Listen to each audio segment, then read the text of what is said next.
ನಮಸ್ಕಾರ ವೀಕ್ಷಕರೇ, ನಾನು doctor Narayan Mudgila, Ayurvedic sexologist, Ayurvedic consultant, ಬೆಂಗಳೂರಿನಲ್ಲಿ ಪ್ರಾಕ್ಟೀಸ್ ಮಾಡ್ತೀನಿ. ಇತ್ತೀಚೆಗೆ ವ್ಯಾಲೆಂಟೈನ್ ಡೇ ತಾವು ಸೆಲೆಬ್ರೇಟ್ ಮಾಡಿದ್ರ. ಒಂದು ಇಂಪಾರ್ಟೆಂಟ್ ವಿಷಯ ಬಗ್ಗೆ ಇವತ್ತು ಮಾತಾಡಬೇಕು. ಏನಂದರೆ, ಇವಾಗೇನು ಟ್ರೆಂಡ್ ನಡೀತಾ ಇದೆ ಅಥವಾ ಇವತ್ತಿನ ಯಂಗ್ಸ್ಟರ್ಸ್ ಏನಿದ್ದಾರೆ ಅವ್ರ ಮೈಂಡ್ಸೆಟ್ಟು ಲಿವ್ ಇನ್ ರಿಲೇಷನ್ಶಿಪ್ಪು ಅಥವಾ ಮದುವೆಗಿಂತ ಮುಂಚೆನೇ ಕಪಲ್ಸು ಒಂದೇ ರೂಮ್ನಲ್ಲಿ ಸ್ಟೇ ಮಾಡೋದು. ಮೇ ಬಿ ಹಳ್ಳಿ ಕಡೆ ಇದು ಅನ್ಕಾಮನ್ ಇರ್ಬೋದು, ಬಟ್ ಮೆಟ್ರೋ ಸಿಟೀಸ್ ಲೈಕ್ ಅದು ಮುಂಬೈ ಇರ್ಬೋದು, ಬ್ಯಾಂಗ್ಳೂರ್ ಇರ್ಬೋದು, ಡೆಲ್ಲಿ ಇರ್ಬೋದು. ಸೊ ಇವೆಲ್ಲ ಮೆಟ್ರೋ ಸಿಟಿನಲ್ಲಿ ಇವಾಗ ಒಂದು ವೆಸ್ಟರ್ನೈಸ್ ಕಲ್ಚರು, ಅದರಲ್ಲಿ ಇದು ಲಿವ್ ಇನ್ ರಿಲೇಷನ್ಶಿಪ್ ಏನಿದೆ ವೆರಿ ಕಾಮನ್ ಆಗಿದೆ. ಸ್ಪೆಷಲಿ ಸ್ಟೂಡೆಂಟ್ಸ್ ಇವಾಗ ಫಾರ್ ಎಕ್ಸಾಂಪಲ್ ಯಾರೋ ನಾರ್ತ್ದಿಂದ ಬಂದು ಇಲ್ಲಿ ಬ್ಯಾಂಗ್ಳೂರ್ನಲ್ಲಿ ಸ್ಟಡಿ ಮಾಡ್ತಾರೆ. ಸೊ ಅಥವಾ ನಮ್ಮ ಸೌತ್ದಿಂದ ಯಾರೋ ಹೋಗ್ಬಿಟ್ಟು ನಾರ್ತ್ನಲ್ಲಿ ಸ್ಟಡಿ ಮಾಡ್ತಾರೆ. ಸೊ ಎಷ್ಟೋ ಸತಿ ಏನಾಗ್ತಾ ಇದೆ, ಸೊ ಒಂದು ಮುಂಚೆ ಕಾನ್ಸೆಪ್ಟ್ ಇತ್ತು, ಅದು ಕಾಲೇಜ್ ಹಾಸ್ಟೆಲ್ ಅಂತ. ಇವಾಗ most of the time college ಹಾಸ್ಟೆಲ್ನಲ್ಲಿ ಯಾರು ಉಳಿತಾ ಇಲ್ಲ. ಕಾಲೇಜ್ನಲ್ಲಿ ಮೀಟ್ ಆಗ್ತಾರೆ, ಸ್ವಲ್ಪ ಒಬ್ರೊಬ್ರಿಗೆ ಕ್ರಶ್ ಆಗುತ್ತೆ, ಒಬ್ರೊಬ್ರಿಗೆ ಸ್ವಲ್ಪ ಡೇಟ್ ಮಾಡೋಕ್ಕೆ ಸ್ಟಾರ್ಟ್ ಮಾಡ್ತಾರೆ. ದೆನ್ ಅವ್ರು ಏನು ಡಿಸೈಡ್ ಮಾಡ್ತಾರೆ ಅಂದರೆ, ನಾವಿಬ್ಬರು ಒಂದೇ ಮನೆಯಲ್ಲಿ ಅಥವಾ ಒಂದೇ ರೂಮ್ನಲ್ಲಿ ಇರೋಣ ಅಂತ. ಸೊ ಈ ಏನು ಕಾನ್ಸೆಪ್ಟ್ ಏನಿತ್ತಲ್ಲ ಲಿವ್ ಇನ್ ರಿಲೇಷನ್ಶಿಪ್ಪು, ಅದು ಏನಂದರೆ ಮೇ ಬಿ 10 ವರ್ಷ ಮುಂಚೆ ಇದರ ಬಗ್ಗೆ ಮಾತಾಡಿದ್ರೆ ಒಂದು ದೊಡ್ಡ ಕ್ರೈಮ್ ಆಗ್ಬಹುದಾಗಿತ್ತು. ಯಾಕಂದ್ರೆ ಅಷ್ಟು ಕಾಮನ್ ಇರಲಿಲ್ಲ ಈ ವಿಷಯ. ಬಟ್ ಬರ್ತಾ ಬರ್ತಾ ಏನಾಗಿದೆ, ಇವಾಗ ಸ್ವಲ್ಪ ಓಪನ್ ಅಪ್ ಆಗಿದೆ ಮೈಂಡು. ಪೇರೆಂಟ್ಸು ಇವಾಗ ಅವರು ಇದಕ್ಕೆ ಓಕೆ ಅಂತ ಒಂದು ಮಿಕ್ಸ್ಡ್ ರಿಯಾಕ್ಷನ್ಸ್ ಇದೆ. ಬಟ್ ಸ್ಟಿಲ್ ಏನು ಟ್ರೆಡಿಷ್ನಲ್ ವೇ ಆಫ್ ಈ ಥರ ಯೋಚನೆ ಮಾಡಿದ್ರೆ, ಇಲ್ಲೋ ಮದುವೆಗಿಂತ ಮುಂಚೆ ಹೇಗೆ ಒಂದು ಹುಡುಗ ಹುಡುಗಿ ಒಂದೇ ರೂಮ್ನಲ್ಲಿ ಇರ್ಬೋದು ಅಥವಾ ಒಂದೇ ಮನೆಯಲ್ಲಿ ಇರ್ಬೋದು ಅಂತ ಒಂದು ಆ ಸೆಟಪ್ ಪೀಪಲ್ದು ಇನ್ನೂ ಮೈಂಡ್ ಸೆಟ್ ಇದೆ, ಇಲ್ಲ ಅಂತಿಲ್ಲ. ಬಟ್ ಇದರದ್ದು ಬೆನಿಫಿಟ್ಸ್ ಏನು ಮತ್ತು ಇದರದ್ದು ಅಡ್ಡ ಪರಿಣಾಮ ಏನು, ಈ ಎರಡೂ ನಿಮಗೆ ಹೇಳ್ಕೊಡ್ತೀನಿ. ಸೊ ಇಫ್ ಇನ್ ಕೇಸ್ ತಾವು ಇನ್ನವರೆಗೆ ನಮ್ಮ ಚಾನೆಲ್ನ ಸಬ್ಸ್ಕ್ರೈಬ್ ಮಾಡಿಲ್ಲ ನಡೆದು ದಯವಿಟ್ಟು ಸಬ್ಸ್ಕ್ರೈಬ್ ಮಾಡಿ. ಈ ವಿಷಯ ತುಂಬ ಸೂಕ್ಷ್ಮ ಇದೆ. ಇದರಲ್ಲಿ ನಾನು ಎಥಿಕ್ಸು, ಮೋರಲ್ಸು, ವ್ಯಾಲ್ಯೂಸು, ಪ್ರಿನ್ಸಿಪಲ್ಸು ಈ ಎಲ್ಲ ಹೇಳ್ತಾ ಇಲ್ಲ. ಬಟ್ ಆ್ಯಸ್ ಎ ಸೊಸೈಟಿ ಅಥವಾ ಆಸ್ ಎ ಇವಾಗ ಒಂದು ಬ್ರಾಡರ್ ಅಸ್ಪೆಕ್ಟ್ನಲ್ಲಿ ವಿಚಾರ ಮಾಡಿದಾಗ ಇದು ಸರಿನಾ ತಪ್ಪನಾ, it is left to your choice or ನಿಮ್ಮ ವಿಸ್ಡಮ್. ಅದು ನೀವು ತಿಳುವಳಿಕೆ ಹೇಗಿದೆ ಆ ಪ್ರಕಾರ. ಬಟ್ ಇದರದ್ದು ಬೆನಿಫಿಟ್ಸ್ ಅಂದರೆ, ಇವಾಗ ಫಾರ್ ಎಕ್ಸಾಂಪಲ್ ಇವಾಗ ಲೇಟ್ ಮದುವೆ ಆಗ್ತಾ ಇದ್ದಾರೆ ತುಂಬ ಜನ. ಸೊ ಆಲ್ಮೋಸ್ಟು 35-40 ವರ್ಷವರೆಗೆ ಮದುವೆ ಆಗ್ತಾ ಇಲ್ಲ. ಸೊ ಡ್ಯೂರಿಂಗ್ ಆ ಪರ್ಟಿಕ್ಯುಲರ್ ಟೈಮು ಮಸ್ಟಿಬ್ಯೂಷನ್ ಮಾಡಿ ತಮ್ಮ ಬಾಡಿ ಎನರ್ಜಿ ಹಾಳು ಮಾಡೋಕ್ಕಿಂತ ಅಟ್ಲೀಸ್ಟ್ ಲಿವಿನಲ್ಲಿ ಯಾರು ಇರ್ತಿರಲ್ಲ, ಅಟ್ಲೀಸ್ಟ್ ಒಂದು ಪಾರ್ಟ್ನರ್ ಇದೆ. ಸೊ ದ್ಯಾಟ್ ಅವ್ರ ಜೊತೆಗೆ ತಾವು ಸೇರ್ಬೋದು ಅಥವಾ ಸೆಕ್ಸುವಲ್ ಇಂಟರ್ಕೋರ್ಸ್ ಮಾಡ್ಬೋದು ಅಂತ ಒಂದು ಬೆನಿಫಿಟ್ ಇರ್ಬೋದು. ಎರಡನೇದು ಏನಾಗುತ್ತೆ, ಲೈಫ್ನಲ್ಲಿ some time we need some partner. ಅದು ನಮ್ಮ ಗುಡ್ ಟೈಮ್ ಇರ್ಬೋದು, ಬ್ಯಾಡ್ ಟೈಮ್ ಇರ್ಬೋದು. ಈಗ ಫಾರ್ ಎಕ್ಸಾಂಪಲ್ ಸ್ಪೆಷಲಿ ಹುಡುಗರು ಏನಿರ್ತಾರೆ, ಫ್ಯಾಮಿಲಿನಲ್ಲಿ ಬರೇ ಅವ್ರ ತಾಯಿ ಜೊತೆಗೆ ಸ್ವಲ್ಪ ಅಟ್ಯಾಚ್ಮೆಂಟ್ ಜಾಸ್ತಿ ಇರೋದು. ತಂದೆ ಆಗಲಿ, ಅಣ್ಣ ಆಗಲಿ ಅಥವಾ ಅಕ್ಕ ತಂಗಿಯರಾಗಲಿ ಅವ್ರ ಜೊತೆಗೆ ಅಷ್ಟು ಅವರು ಮಿಂಗಲ್ ಆಗಿದಿರಲ್ಲ. ಸೊ ಸಮ್ ಟೈಮ್ ಇವಾಗ ಇವನು ಕಾಲೇಜ್ ಹೋಗ್ತಾ ಇದ್ದಾನೆ, ಕಾಲೇಜ್ನಲ್ಲಿ ಅವ್ನು ಸ್ಟಡಿದ ಪ್ರೆಷರ್ ಇರ್ಬೋದು, ಸಮ್ ಟೈಮ್ ಲೆಕ್ಚರ್ ಹರ್ಯಾಸ್ಮೆಂಟ್ ಇರ್ಬೋದು, ಅಥವಾ ಸಮ್ ಟೈಮ್ ಅನ್ನೆಸೆಸರಿ ಪ್ರಾಕ್ಟಿಕಲ್ನಲ್ಲಿ ಟಾರ್ಚರ್ ಮಾಡೋದಿರ್ಬೋದು, ಅಥವಾ ಯಾವುದೋ ಒಂದು ಬೇರೆ ವಿಷಯ.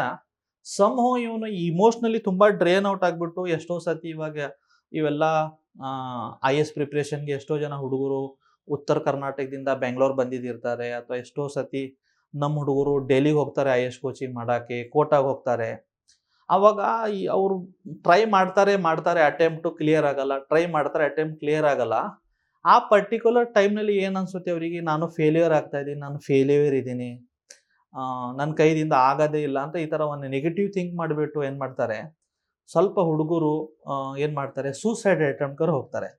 ಅಟ್ಲೀಸ್ಟ್ ಇಫ್ ಇನ್ ಕೇಸ್ ತಾವು ಲಿವ್ ಇನ್ ರಿಲೇಷನ್ಶಿಪ್ನಲ್ಲಿ ಇದ್ರಾ, ಯಾರೋ ಪಾರ್ಟ್ನರ್ ತಮ್ಮ ಜೊತೆಗಿದೆ, ಈ ಥರ ಯಾವಾಗ ನೆಗೆಟಿವ್ ಮೈಂಡ್ ಸೆಟ್ ಇರುತ್ತೆ ಅಥವಾ ಈ ಥರ ಯಾವಾಗೋ ಸ್ವಲ್ಪ ಒಂದು ಲೋ ಎನರ್ಜಿ, ಲೋ ಎಮೋಷನ್ಸ್ ಇರುತ್ತೆ, ಅಟ್ಲೀಸ್ಟ್ ಯಾರೋ ಒಬ್ರು ಇದ್ದಾರೆ ನಿಮಗೆ, ಇಲ್ಲಪ್ಪ ಏನು ಟೆನ್ಷನ್ ಮಾಡ್ಕೋಬೇಡ, ಇನ್ನ ಟ್ರೈ ಮಾಡು, ಇನ್ನ ಸ್ವಲ್ಪ ಎಫರ್ಟ್ ಪುಟ್ ಮಾಡು, ಇನ್ನ ಸ್ವಲ್ಪ ಮತ್ತೊಂದ್ಸತಿ ಎನರ್ಜಿ ಲೆವೆಲ್ ಒಂದ್ಸತಿ ಜಾಸ್ತಿ ಮಾಡ್ಬಿಟ್ಟು ಟ್ರೈ ಮಾಡು, ಆಗುತ್ತೆ ಅಂತ ಈ ತರ ಒಂದು ಮೋರಲ್ ಅಥವಾ ಇಮೋಷನಲ್ ಸಪೋರ್ಟ್ ಕೊಡೋರು ಯಾರೋ ಬೇಕು. ಮೂರನೇದು ಇದರ ಬೆನಿಫಿಟ್ ಏನಂದ್ರೆ, ಫಾರ್ ಎಕ್ಸಾಂಪಲ್ ಒಂದ್ ಪರ್ಸನ್ ಇದ್ದಾನೆ ಅಂತ ತಿಳ್ಕೊಳ್ಳಿ, ರೂಮ್ನಲ್ಲಿ ಸಿಂಗಲ್ ಇದ್ದಾಗ ಅವನ ಐಟಮ್ ಎಲ್ಲೋ ಬಿಸಾಕೋದು ಡಿಸಿಪ್ಲಿನ್ ಇರಲ್ಲ. ಬಟ್ ಅಟ್ಲೀಸ್ಟ್ ನೀವು when you are staying with a partner or staying with your companion ಅಂತ ತಿಳ್ಕೊಳ್ಳಿ, ಅವಾಗ ಏನಿರುತ್ತೆ, ಇಬ್ರು ಏನ್ ಮಾಡ್ತೀರಾ, ಸ್ವಲ್ಪ ವರ್ಕ್ ಡಿವೈಡ್ ಮಾಡ್ತೀರಾ. ಸೊ ಲೈಫ್ನಲ್ಲಿ ಒಂದು ಡಿಸಿಪ್ಲಿನ್ ಬರುತ್ತೆ. ತುಂಬಾ ಜನ ಏನ್ ಮಾಡ್ತಾರೆ, ಬ್ಯಾಚಲರ್ ಹುಡುಕು ಸಿಂಗಲ್ ಇದ್ದವರು 11 ಗಂಟೆಗೆ 12 ಗಂಟೆಗೆ ಬೆಳಗ್ಗೆ ಎದ್ದೇಳ್ತಾರೆ. ಅಟ್ಲೀಸ್ಟ್ ಒಂದು ಯಾರಾದ ಪಾರ್ಟ್ನರ್ ಇದ್ರೆ ಅವ್ರಿಗೆ ಏನಾಗುತ್ತೆ, ಸ್ವಲ್ಪ ಬೇಗ ಎದ್ದೇಳ್ಸೋದು, ಅಥವಾ ಜಿಮ್ ಕಳ್ಸೋದು, ವಾಕ್ ಕಳ್ಸೋದು, ಅಥವಾ ಕಾಲೇಜ್ಗೆ ಲೇಟ್ ಆಗ್ತಾ ಇದೆ ಅಂತ ಹೋಗ ಅಂತ ಹೇಳೋದು, ಅಥವಾ ಜಾಬ್ ಲೇಟ್ ಆಗ್ತಾ ಇದೆ ಅಂತ ಹೇಳೋದು. ಸೊ ಇವೆಲ್ಲ ಸ್ವಲ್ಪ ಇದರದ್ದು ಬೆನಿಫಿಟ್. ಇವಾಗ ಇದರದ್ದು ಅಡ್ಡ ಪರಿಣಾಮ ಅಂತ ಹೇಳ್ತೀನಿ. ಏನಾಗುತ್ತೆ, ಸಮ್ ಟೈಮ್ ಇವಾಗ ತಾವು ಯಾರ ಜೊತೆ ಲಿವ್ ಇನ್ ರಿಲೇಶನ್ಶಿಪ್ ನಲ್ಲಿ ಇದ್ದೀರಾ, ಅಥವಾ ಪ್ಲಾನಿಂಗ್ ಟು ಬಿ ಇನ್ ಅವ್ರ ಜೊತೆಗೆ ಒಂದು ರೂಮ್ ಶೇರ್ ಮಾಡಬೇಕಂದ್ರೆ, ಸಮ್ ಟೈಮ್ ಏನಾಗುತ್ತೆ, ಇದರಲ್ಲಿ ತಮ್ಗಿಂತ ಮುಂಚೆ ಅವ್ರು ಯಾರ ಜೊತೆಗೆ ಸಂಬಂಧ ಇದೆ, ಅಥವಾ ಯಾರ ಜೊತೆಗೆ ಅವ್ರ ಫಿಸಿಕಲ್ ಕಾಂಟ್ಯಾಕ್ಟ್ ನಲ್ಲಿ ಇದ್ರು ಇಲ್ಲ ನಿಮಗೆ ಗೊತ್ತಿರಲ್ಲ.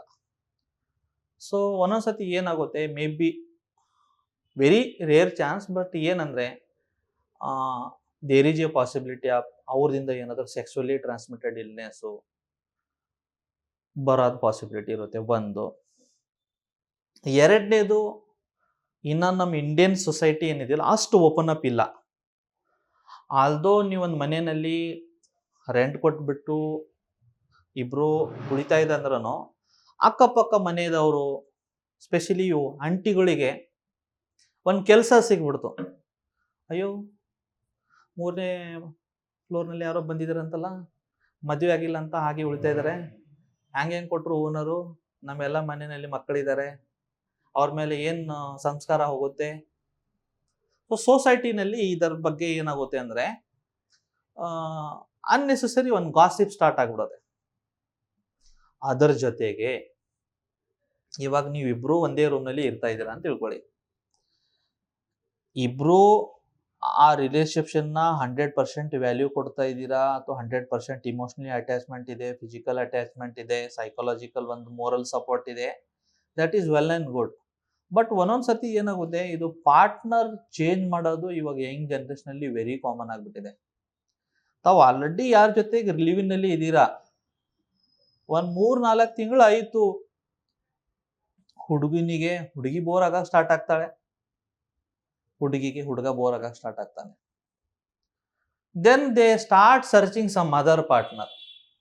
ಅವಾಗ ಏನಾಗುತ್ತೆ, ರಿಲೇಶನ್ಶಿಪ್ ಇಶ್ಯೂಸು, ಕಾನ್ಫ್ಲಿಕ್ಟ್ಸು, ಸುಮ್ಮನೆ ಒಂದು ಇಮೋಷ್ನಲ್ ಟ್ರಾಮಾ, ಅನ್ನೆಸೆಸರಿ ಒಬ್ರೊಬ್ರಿಗೆ ಹರ್ಯಾಸ್ ಮಾಡೋದು, ನಾನು ಸೂಸೈಡ್ ಮಾಡ್ಕೊಳ್ತೀನಿ ಅಂತ ಹೇಳೋದು, ನಿನ್ನ ಹೆಸರು ಬರೆದ್ಬಿಟ್ಟು ಸೂಸೈಡ್ ಮಾಡ್ತೀನಿ ಅಂತ ಹೇಳೋದು, ಅಥವಾ ಇಷ್ಟು ದಿನ ಚೆನ್ನಾಗಿದ್ದವರೆಗೆ ಎಲ್ಲ ಓಕೆ, ಯಾವ ದಿನ ಬೇರೆ ಆಗ್ತಾ ಇದ್ದಾರೆ ಅಂದರೆ ನಿನ್ನ ಮೇಲೆ ನಾನು ಮೊಲೆಸ್ಟೇಷನ್ ಚಾರ್ಜ್ ಹಾಕ್ತೀನಿ ಅಂತ ಹೇಳೋದು, ರೇಪ್ ಚಾರ್ಜ್ ಹಾಕ್ತೀನಿ ಅಂತ ಹೇಳೋದು, ಅದನ್ನು ತುಂಬ ಕಾಮನ್ ಆಗಿಬಿಟ್ಟಿದೆ. ಸೊ ಇಲ್ಲಿ ನಾನು ಎಥಿಕ್ಸು, ವ್ಯಾಲ್ಯೂಸು, ಮೋರಲ್ಸ್ ಬಗ್ಗೆ ಹೇಳ್ತಾ ಇದ್ದಲ್ಲ, ಇದರದ್ದು ಒಂದು ಗುಡ್ ಎಫೆಕ್ಟು ಹೇಳಿದ್ದೀನಿ, ಇದರದ್ದು ಒಂದು ಬ್ಯಾಡ್ ಎಫೆಕ್ಟು ಹೇಳಿದ್ದೀನಿ. It is up to you. ನಾನು ತಮಗೆ ನೀರ್ ಹತ್ರ ಕರ್ಕೊಂಡು ಹೋಗಿದ್ದೀನಿ, ಇವಾಗ ತಮಗೆ ನೀರು ಕುಡಿಬೇಕು, ನೀರು ಕುಡಿಬಾರ್ದು, it is your choice. So ಈ ವಿಡಿಯೋ ಇಷ್ಟ ಆದರೆ ಅಟ್ಲೀಸ್ಟ್ ನಿಮ್ಮ ಯಾರು ಫ್ರೆಂಡ್ಸ್ ಲಿವ್ ಇನ್ ನಲ್ಲಿ ಇರ್ತಾ ಇದ್ದಾರೆ ಅಥವಾ ಇರ್ಬೇಕಂತ ಪ್ಲಾನ್ ಮಾಡ್ತಾ ಇದ್ದಾರೆ ಅವ್ರ ಜೊತೆಗೆ ಶೇರ್ ಮಾಡಿ. ಧನ್ಯವಾದ.